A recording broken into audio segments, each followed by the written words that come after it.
Je m'appelle Emily Carter et j'ai 28 ans, je suis une mère du Texas. Si vous entendez mon histoire aujourd'hui, c'est uniquement parce que Dieu m'a permis de revenir après ma mort. Je n'aurais jamais imaginé que ma vie finirait sur une table en métal froid dans une clinique esthétique, mais c'est arrivé. Et ce moment est devenu le point de départ de l'expérience la plus terrifiante et la plus belle de mon existence. Avant que tout cela n'arrive, je vivais ce que les gens appelleraient une vie simple et heureuse. J'étais mariée à Daniel, un homme doux et travailleur, et ensemble nous élevions notre petite fille, Lily, qui venait d'avoir 4 ans. Pour tout le monde autour de moi, j'avais l'air d'une jeune maman joyeuse qui contrôlait tout. Mais au fond de moi, j'étais en train de craquer en silence. Après l'accouchement, mon corps a changé d'une manière à laquelle je n'étais pas préparée. Les vergetures, la peau flasque, le poids que je n'arrivais pas à perdre. Rien de tout cela ne me ressemblait. J'évitais les miroirs. Je détestais prendre des photos. Et chaque fois que j'ouvrais les réseaux sociaux, tout ce que je voyais, c'était des mamans parfaites, des ventres plats, une peau éclatante et des corps sans défaut. Je ne me sentais plus bien dans ma peau. Les gens autour de moi, mes amis, même ma famille, n'arrêtaient pas de me dire « Tu devrais arranger ça. Fais juste une petite intervention. Tu te sentiras à nouveau en confiance. » Au début, je l'ai ignoré. Mais plus je l'entendais, plus cela s'enfonçait dans mon cœur. Le pire, ce n'était pas ce que les autres disaient. C'était ce que je croyais en moi. Si je n'étais pas assez belle, mon mari ne m'aimerait peut-être plus autant. Peut-être que je ne serais plus la femme que j'étais. Finalement, je me suis convaincue que je devais arranger mon corps postpartum pour me sentir à nouveau normale. J'ai réservé une intervention esthétique, une petite, du moins c'est ce que je pensais. Une injection rapide de graisse dissolvante et un peu de remodelage, quelque chose que les femmes font tous les jours. La clinique était bon marché, et le médecin m'a à peine parlé avant de commencer. Je me souviens d'être allongée sur la table en essayant de calmer ma respiration, en me disant que cela changerait tout, que je me sentirais enfin belle à nouveau. Mais en quelques minutes, mon corps a réagi violemment. Ma poitrine s'est serrée, ma vision s'est brouillée et je n'arrivais plus à respirer. J'entendis des cris. Je sentis le froid se répandre de l'intérieur vers l'extérieur. Et juste avant que tout ne devienne noir, une seule pensée me traversa l'esprit. Lily, je suis vraiment désolée. C'est à ce moment-là que je suis morte. Au moment où mes yeux se sont fermés, je m'attendais à l'obscurité. Mais au lieu de cela, tout devint étrangement silencieux, paisible, presque irréel. Je me sentis glisser hors de mon corps comme une légère traction venant du plus profond de ma poitrine. Quand je baissai les yeux, je vis la salle de la clinique en dessous de moi. Je vis mon propre corps étendu sans vie sur la table, tandis que le personnel paniqué essayait de me ranimer, mais je ne ressentis aucune douleur, aucune peur, aucun poids. C'était comme si j'étais sortie d'une lourde combinaison que j'avais portée toute ma vie. Je me suis élevée et la pièce est devenue de plus en plus petite jusqu'à disparaître complètement. Soudain, je fus entourée d'une douce et chaude obscurité. Pas effrayante, mais réconfortante, comme si j'étais enveloppée dans l'endroit le plus sûr que j'ai jamais connu. Il n'y avait aucune notion du temps, aucun battement de cœur, aucun air. Pourtant, j'étais plus vivante que jamais. Puis, devant moi, une lumière apparut. Ce n'était pas seulement lumineux, c'était vivant. Il pulsait doucement comme s'il respirait, et d'une certaine manière, sans mots, il m'appelait. Je me suis approchée de lui sans effort, comme si mon âme l'avait reconnu bien avant mon esprit. Plus je m'approchais, plus je sentais des vagues d'amour et de paix m'envahir, si puissantes qu'elles m'ont presque brisée. Chaque insécurité, chaque peur, chaque souvenir de manque d'énergie ont fondu instantanément. Puis, à travers l'éclat, une silhouette s'est avancée. Il n'avait pas besoin d'être présenté. Mon âme l'a reconnu immédiatement. C'était Jésus. Sa présence était écrasante mais douce. Ses yeux avaient une profondeur que je ne peux pas décrire, comme s'il portait les histoires du monde entier. Quand il m'a regardée, je me suis sentie pleinement connue et pleinement aimée. « Emily » a-t-il dit doucement, en appelant mon nom comme s'il me connaissait depuis toujours. Et à ce moment-là, j'ai réalisé que j'étais vraiment partie du monde, mais plus vivante que je ne l'avais jamais été. Quand Jésus a prononcé mon nom, quelque chose en moi s'est ouvert. J'avais l'impression que tous les murs que j'avais érigés autour de mon cœur, toutes les insécurités, tous les jugements que j'avais portés sur moi-même, toutes les larmes silencieuses que j'avais cachées à tout le monde étaient soudainement exposées en sa présence. Mais au lieu de la honte, j'ai ressenti une tendresse débordante. C'était comme s'il m'avait observé toute ma vie, non pas avec déception, mais avec compassion. Il a doucement levé la main, et immédiatement l'espace autour de nous a changé. C'était comme si nous nous tenions dans une vaste dimension ouverte. Ni le ciel ni la terre, mais un lieu où la vérité était montrée sans distorsion. Jésus m'a regardé et j'ai pu sentir la tristesse dans ses yeux. Une tristesse qui n'était pas de la colère, mais de l'amour pour ce que j'avais souffert. Émilie, il a dit, laisse-moi te montrer ce que le monde a fait à ton cœur. Avant que je puisse répondre, des scènes se sont déroulées autour de moi comme des visions vivantes. J'ai vu des femmes de tous âges marcher la tête baissée. Certaines étaient de jeunes mères comme moi, d'autres des adolescentes, d'autres des femmes plus âgées dont les cheveux étaient déjà devenus gris. Mais toutes n'étaient pas liées par des cordes ou des chaînes en métal, mais par des cordes invisibles et chatoyantes qui entouraient étroitement leur corps. Ces cordes vibraient de mots, de phrases sombres qui s'enroulaient autour de leur esprit et de leur cœur. Tu n'es pas assez bien. Tu dois être parfaite. Personne ne t'aimera si tu ressembles à ça. Corrige-toi. Chaque mensonge resserrait les cordes comme un piège. J'ai regardé certaines femmes essayer désespérément de les arracher, mais leurs mains sont passées à travers. D'autres ont accepté les chaînes comme si elles les méritaient.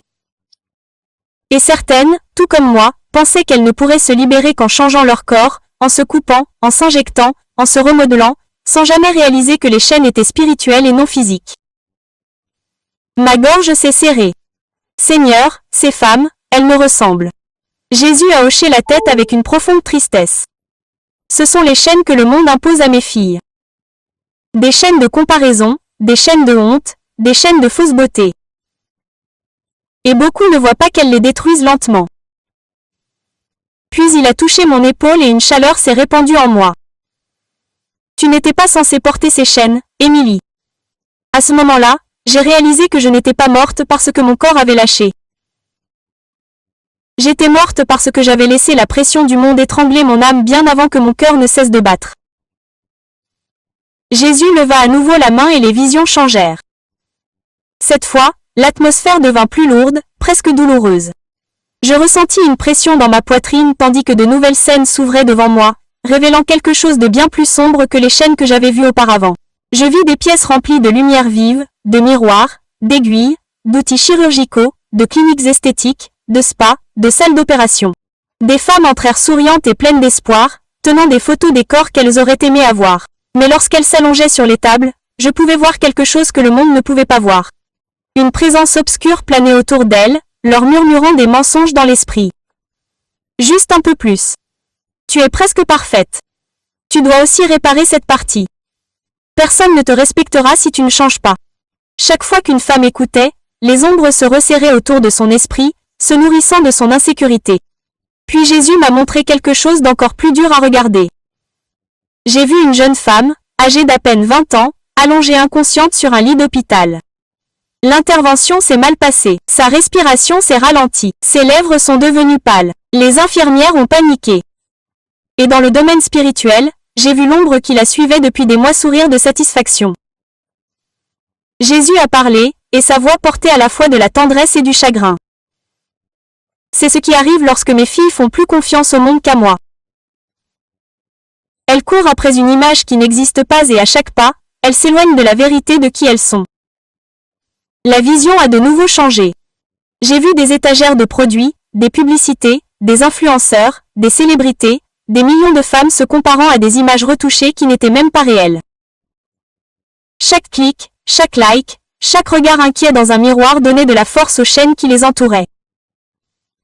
Seigneur, ai-je murmuré en tremblant, pourquoi nous faisons-nous cela à nous-mêmes?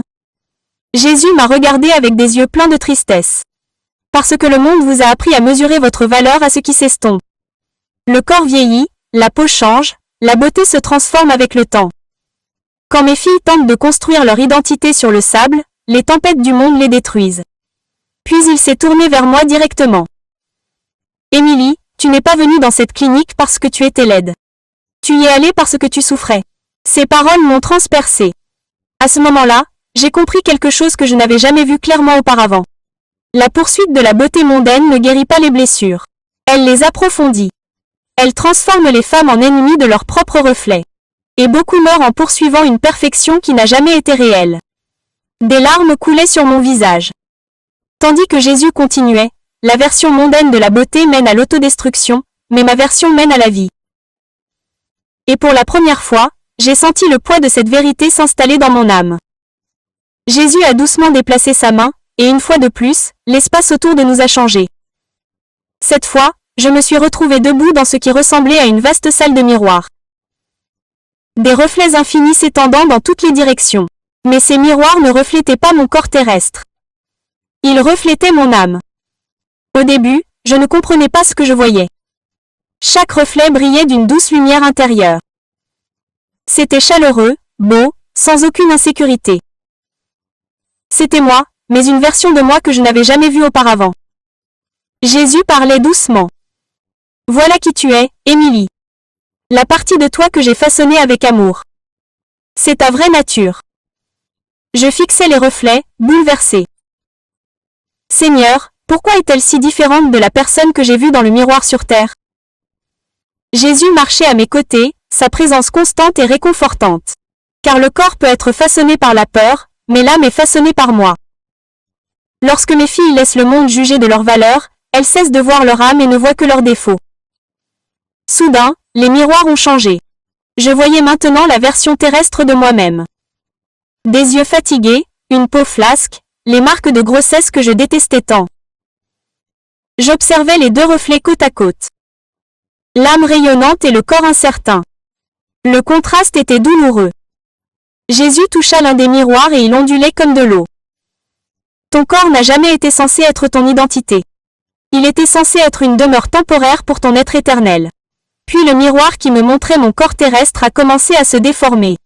Chaque pensée négative que j'avais jamais exprimée à mon sujet est apparue comme des fissures à la surface. Je suis moche. Je suis ruinée après l'accouchement.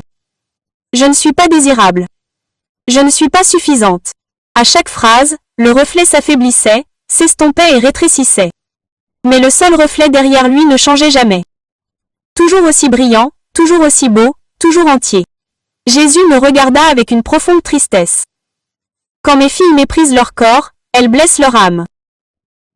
Non pas parce que l'âme est endommagée, mais parce qu'elle cesse de croire en sa valeur. Il s'est avancé devant moi, sa voix ferme mais pleine de compassion. Tu as permis au monde de te convaincre que ton corps était ta valeur. Mais ton corps n'est qu'un vêtement. C'est de la poussière. Il retournera à la poussière. Pourtant, tu lui as permis de décider de la façon dont tu t'aimais, de la façon dont tu vivais, et même de la façon dont tu risquais ta vie. J'ai ressenti une piqûre dans mon cœur. Seigneur, je ne savais pas. Je ne savais pas que je blessais la partie de moi qui comptait le plus. Jésus posa sa main sur son cœur. La plus grande tragédie n'est pas que les femmes changent leur corps, mais qu'elles oublient la beauté que j'ai placée en elles. Elles recherchent la perfection extérieure tout en détruisant le trésor intérieur. Ses yeux se sont fixés sur les miens. Émilie, ton âme a toujours été belle. Mais tu as cru au mensonge du monde plus qu'à ma vérité. Et c'est pour cela que tu as souffert. Pas à cause de ton corps, mais à cause de ce que tu croyais à son sujet. Une vague de compréhension m'a submergée, plus profondément que tout ce que j'avais jamais ressenti. Pour la première fois de ma vie, je l'ai vu clairement. Je ne suis pas morte à cause de l'intervention seule. Je suis morte parce que j'ai passé des années à blesser mon âme par la haine de soi. Les miroirs autour de nous se sont à nouveau dissous, se fondant dans un vaste espace ouvert rempli d'une chaude lueur dorée. J'ai senti l'atmosphère devenir plus douce, comme si le ciel lui-même respirait la compassion. Jésus a marché quelques pas devant moi, puis s'est retourné, son visage rayonnant d'un amour si profond que mes genoux ont faibli. Émilie, dit-il, je veux que tu vois comment je vois mes filles. Tandis qu'il parlait, l'espace autour de nous s'épanouissait en un jardin radieux, différent de tout ce qu'il y a sur terre. La lumière semblait jaillir du sol lui-même, s'écoulant vers le haut comme de l'or vivant. Et dans ce jardin, je vis des femmes, des millions, rayonnantes d'une beauté qu'aucun miroir terrestre ne pourrait jamais refléter. Certaines étaient jeunes, d'autres âgées, certaines portaient les marques de l'accouchement, d'autres encore portaient les cicatrices des batailles de la vie. Et pourtant, chacune d'entre elles rayonnait d'une splendeur qui me coupait le souffle. Ce n'était pas la beauté d'une peau parfaite ou d'un corps sans défaut. C'était la beauté de l'âme, pure, éternel, intouché par les normes du monde. Émerveillé, je le regardais quand Jésus se tint à mes côtés. C'est ainsi, dit-il doucement, que le ciel voit chaque fille que j'ai créée. Pas à la forme de leur corps, mais à la lumière de leur cœur. J'ai senti des larmes monter, mais elles n'étaient pas de honte. Elles étaient dues à une guérison dont j'ignorais avoir besoin, continua-t-il. Le monde apprend aux femmes à se mesurer à des choses décolorées, à la jeunesse, aux courbes, à la douceur, à la symétrie, mais ce ne sont pas les marqueurs de la vraie beauté. Votre valeur n'a jamais été censée être liée à un chiffre sur une balance, au miroir sur votre mur ou aux opinions de ceux qui ne voient que la surface. Il leva la main et soudain une douce lumière m'enveloppa. C'était chaleureux, familier, presque comme un souvenir que j'avais oublié. Émilie, quand je t'ai créée, j'ai placé en toi une gloire unique, quelque chose d'éternel, de précieux et d'irremplaçable. Personne d'autre ne la porte. Aucune femme dans toute la création n'a ta lumière. Je me suis effondrée en sanglots. Seigneur, pourquoi ne pouvais-je pas la voir? Pourquoi ai-je cru que je n'étais pas à la hauteur? Jésus essuya une larme de ma joue avec une douceur incroyable. Parce que le monde parlait plus fort que la vérité, et parce que personne ne t'a jamais dit comment je te voyais. Sa voix s'est approfondie, mêlant tristesse et force. Mes filles souffrent parce qu'elles recherchent la validation d'un monde qui ne peut pas les aimer. Elles recherchent l'approbation de personnes qui ne peuvent pas voir leur âme. Et ce faisant, ils oublient que leur valeur a été scellée par moi bien avant qu'ils n'ouvrent les yeux sur le monde. Le poids de ces paroles s'est profondément ancré dans mon esprit. Puis, comme s'il lisait dans mes pensées, il a dit, « Tu n'as jamais été censé mériter ta valeur. Tu es né avec. » À ce moment-là, j'ai senti quelque chose se briser, quelque chose de lourd, quelque chose de vieux, quelque chose que j'avais porté pendant des années. Cela est tombé comme de la poussière. Et pour la première fois de ma vie, j'ai vraiment compris. Le monde m'avait menti sur la beauté. Mais Jésus me disait la vérité. Alors que le jardin radieux s'estompait lentement, Jésus s'est tourné vers moi avec un sérieux que je n'avais jamais vu auparavant. Son expression était toujours douce, mais il y avait un poids solennel dans ses yeux, comme si ce qu'il allait me montrer avait une importance éternelle. « Émilie, dit-il doucement. Maintenant, tu dois voir ce que ton absence signifierait. » Avant que je puisse répondre, l'atmosphère changea à nouveau. La chaleur du ciel s'estompa et je me retrouvai debout dans une petite pièce familière, la pièce que j'avais peinte en jaune quand j'étais enceinte, la pièce avec des animaux en peluche alignés sur les étagères. C'était la chambre de Lily. Je me figeais. Au début, tout semblait paisible, mais j'ai ensuite vu ma petite fille assise par terre, serrant ma vieille écharpe, celle avec laquelle elle jouait toujours parce qu'elle sentait comme moi. Ses petites épaules tremblaient en pleurant, sa petite voix se brisant de mots qui me blessaient plus profondément que toutes les douleurs que j'avais ressenties sur terre. « Maman, s'il te plaît, reviens. Je serai sage, je te le promets. Maman, ne pars pas. » Mon cœur s'est brisé. J'ai essayé de courir vers elle, de la serrer dans mes bras, d'essuyer ses larmes, mais mes mains l'ont traversée comme de la fumée. Je ne pouvais pas la toucher, je ne pouvais... Lily, j'ai crié en tombant à genoux. Bébé, maman est là. Je suis juste là, mais elle ne pouvait pas m'entendre. Elle ne pouvait pas me sentir. Elle était seule. Je me suis tournée vers Jésus en désespoir de cause, la voix tremblante. Seigneur, s'il te plaît, arrête ça. Je ne peux pas la regarder souffrir. Je ne peux pas. Jésus s'est agenouillé à côté de moi. Il n'y avait aucune colère en lui, seulement une profonde compassion douloureuse. C'est le prix que votre fille paierait, dit-il doucement. Lorsqu'une mère écoute les mensonges du monde, ses enfants en subissent les conséquences. Ces paroles m'ont transpercé comme une vérité que je n'avais jamais affrontée. La vision s'est poursuivie. J'ai vu Lily grandir sans moi. Des anniversaires avec une chaise vide. Des nuits où elle pleurait jusqu'à s'endormir. Des moments où elle se demandait pourquoi elle n'était pas suffisante pour que sa mère reste. J'ai ressenti chaque instant comme si cela arrivait à ma propre âme. Jésus a posé une main sur mon épaule, me soutenant.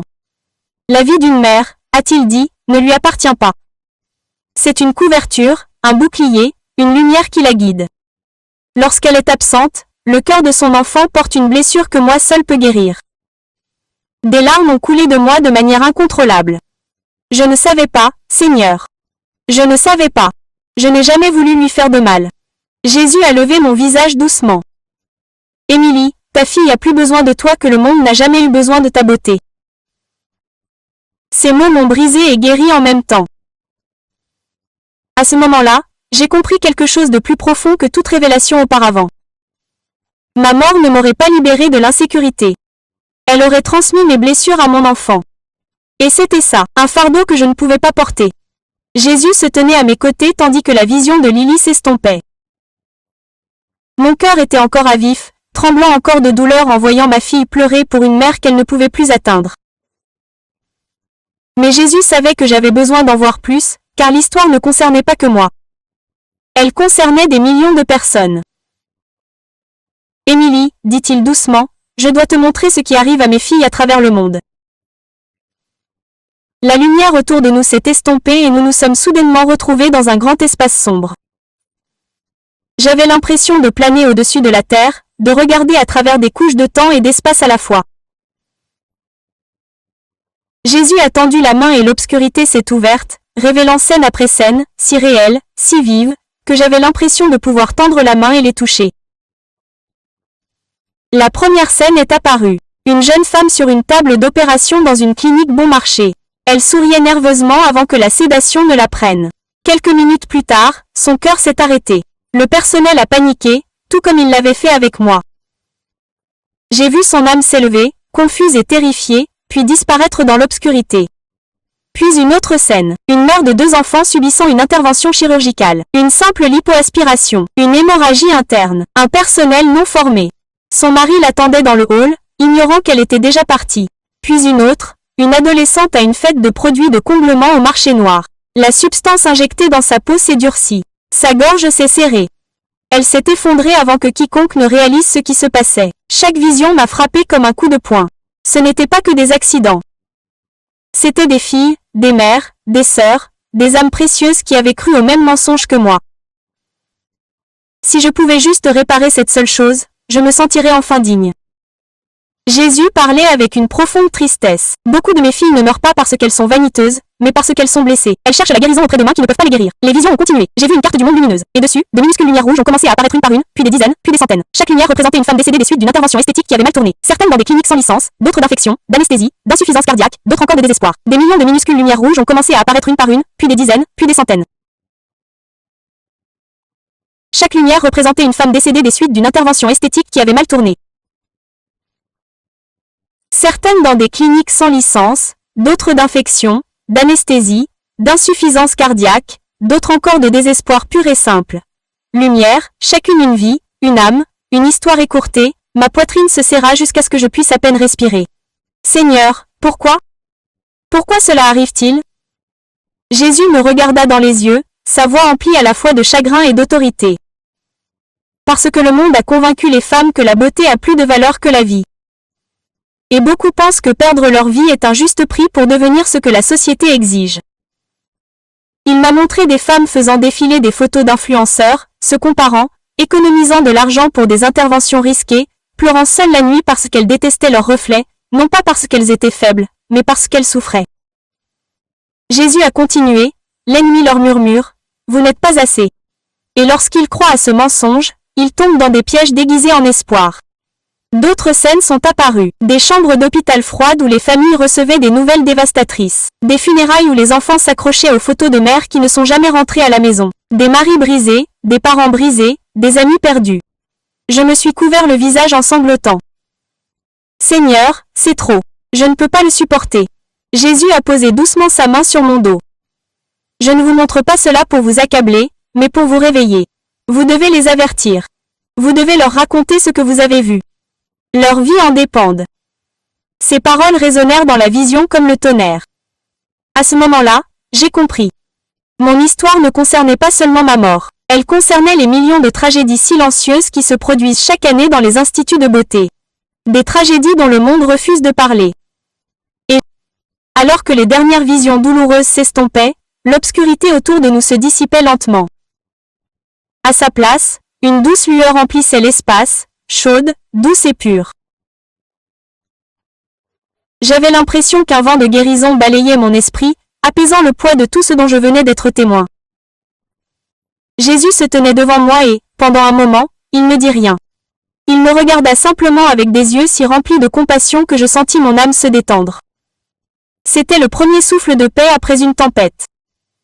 Émilie, dit-il doucement, je ne t'ai pas amenée ici pour te faire honte. Je t'ai amenée ici pour te guérir. Sa voix portait une puissance qui ne m'écrasait pas, mais me soulevait. Comme si chaque syllabe restaurait quelque chose en moi qui avait été brisé pendant des années. Puis l'espace autour de nous commença à briller plus fort, et Jésus tendit sa main. Alors que je plaçais la mienne dans la sienne, toute l'atmosphère changea.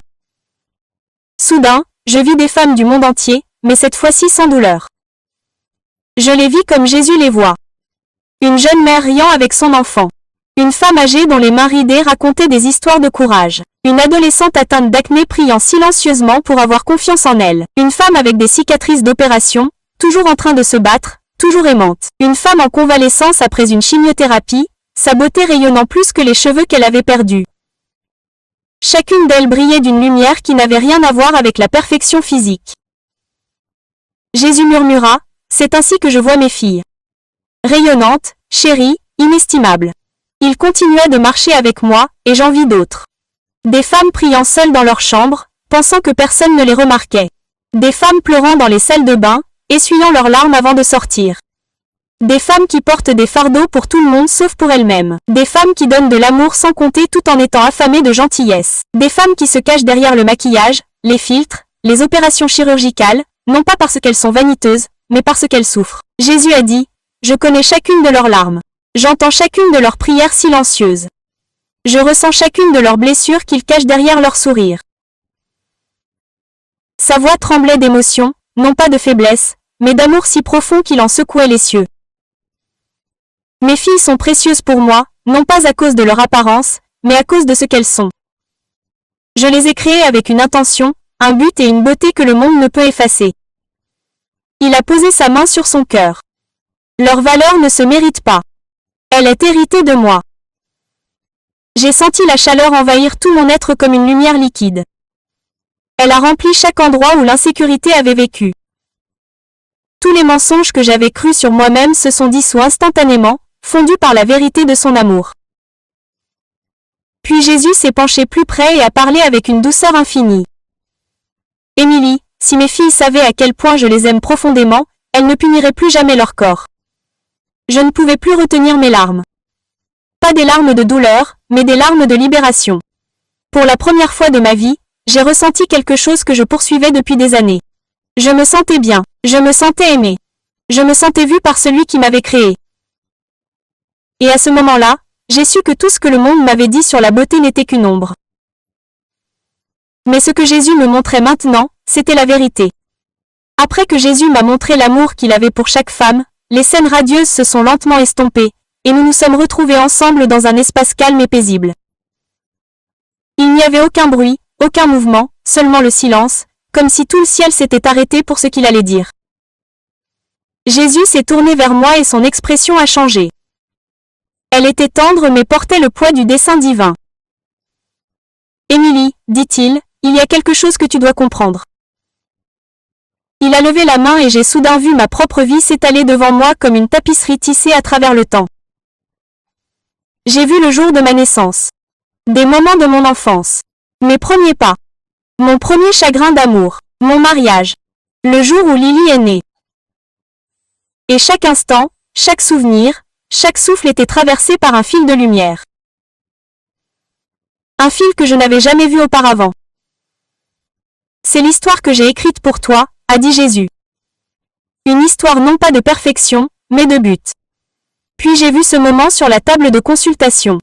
Le moment où mon cœur s'est arrêté. Je me suis vu disparaître. J'ai vu la panique. J'ai vu les écrans s'éteindre. Seigneur, ai-je murmuré. Était-ce la fin? Jésus secoua doucement la tête.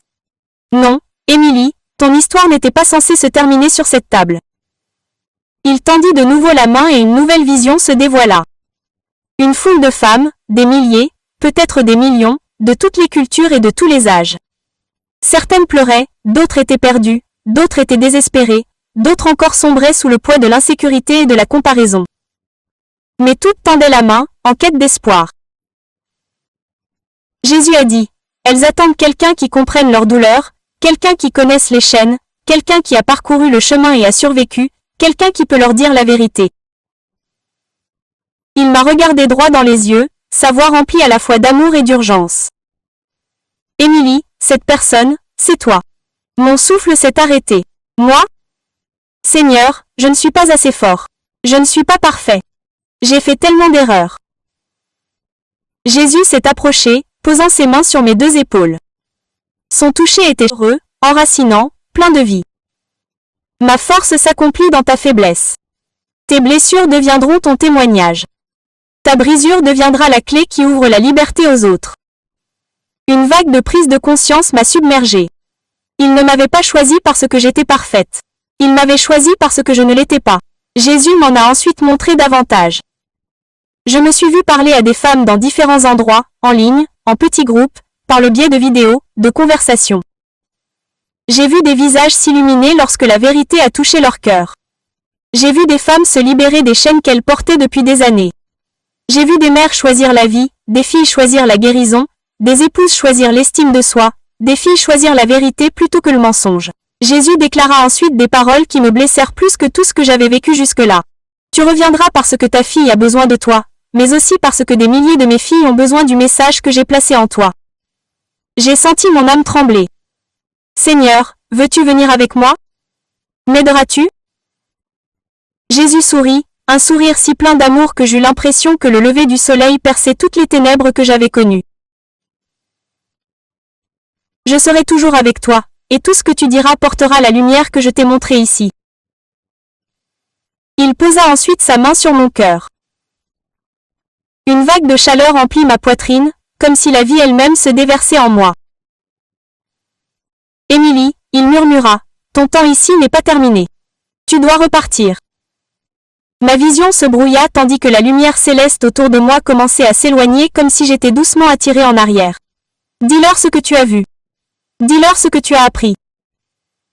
Dis-leur combien je les aime. Sa voix résonna comme une dernière étreinte. Et puis, juste comme ça, la luminosité s'est estompée. Au moment où la lumière céleste commença à s'estomper, je sentis un poids s'abattre sur mon esprit. Pas un lourd fardeau, mais une sainte responsabilité. Jésus m'avait montré une vérité si puissante, si douloureuse et si transformatrice que je savais que ma vie ne pourrait plus jamais être la même. Je ne retournais pas sur terre seulement pour vivre. Je revenais pour délivrer un avertissement. Alors que je dérivais entre les royaumes, sentant toujours sa main sur mon cœur, Jésus parla une dernière fois. « Émilie, mes filles sont en train de mourir. Pas seulement dans leur corps, mais aussi dans leur esprit. Tu dois leur dire la vérité. Tu dois leur ouvrir les yeux. » Ces mots résonnaient en moi comme un battement de cœur. Lorsque j'ai commencé à descendre, j'ai eu des visions de femmes qui entendraient un jour mon histoire. Certaines étaient assises au bord d'un lit de clinique, ne sachant pas si elles devaient subir une intervention risquée. D'autres parcouraient les médias sociaux, se comparant jusqu'à en avoir les larmes aux yeux. D'autres étaient de jeunes filles à peine adolescentes, croyant déjà qu'elles n'étaient pas assez belles pour être aimées. Jésus m'a montré 3 messages fondamentaux que je dois emporter avec moi. Premièrement, dis-leur que la beauté n'est pas le prix de leur vie. Aucun défaut extérieur ne vaut leur sang, leur souffle ou leur avenir. Elles sont déjà suffisantes. Deuxièmement, dis-leur de protéger leur cœur des mensonges de la société. Le monde profite de leur insécurité, mais je rachète leur identité. Troisièmement, dis-leur que leurs corps ne sont pas des erreurs à réparer. Ce sont des vaisseaux porteurs d'un but, créés avec intention. Chaque cicatrice, chaque vergeture, chaque changement porte un témoignage de vie. Alors qu'il révélait ces vérités, j'ai senti un feu s'allumer en moi, une conviction plus profonde que tout ce que j'avais connu. J'ai réalisé que si ne serait-ce qu'une seule femme choisissait la vie à cause de ce que j'avais vu, si ne serait-ce qu'une seule mère rentrait chez elle auprès de ses enfants au lieu d'une table froide, alors ma souffrance, ma mort et ma résurrection ne seraient pas vaines.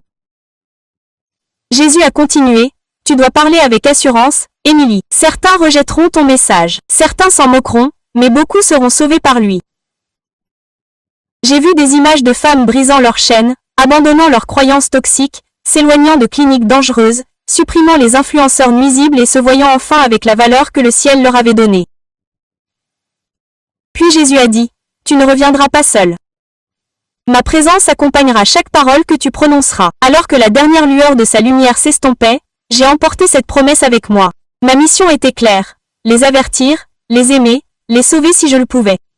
Puis tout est devenu sombre lorsque j'ai réintégré mon corps. Au moment où je me suis senti aspirer dans mon corps, c'était comme si j'étais plongé dans de l'eau froide. Ma poitrine s'est serrée, mes poumons ont brûlé et, soudain, l'air s'est engouffré. J'ai haleté violemment, surprenant l'équipe médicale qui s'était rassemblée autour de moi. Les voix se sont brouillées. Elle est de retour. Son cœur bat. Reste avec nous, Émilie. Mais je n'avais pas peur. Je savais exactement d'où je venais. Alors que la pièce devenait plus nette, j'ai réalisé que des larmes coulaient sur mes joues. Pas de douleur, mais du souvenir accablant de la présence de Jésus. Mon corps était faible, fragile, mais mon esprit était plus vivant que jamais. Le premier visage que j'ai vu lorsque j'ai repris pleinement conscience était celui de Daniels. Ses yeux étaient rouges, ses mains tremblaient alors qu'il tenait les miennes. « Émilie, ne nous quitte plus jamais », murmura-t-il. Quand Lily grimpa dans le lit, se blottissant contre moi, je la serrai dans mes bras avec un amour nouveau, un amour qui comprenait le poids de la maternité, le pouvoir de la présence, le miracle d'être simplement en vie. Tout a changé après ce jour. Je ne courais plus après la définition de la beauté du monde. Je ne me comparais plus à personne. Je ne détestais plus le corps qui m'avait porté tout au long de ma vie. J'ai commencé à partager mon histoire. Chaque détail douloureux, chaque révélation, chaque avertissement que Jésus m'avait donné. Et avec chaque femme qui m'écoutait, avec chaque vie touchée, je sentais la lumière du ciel briller à travers mon voyage. Je suis morte en essayant d'être belle. Mais Jésus m'a ramenée pour me montrer que j'étais déjà belle.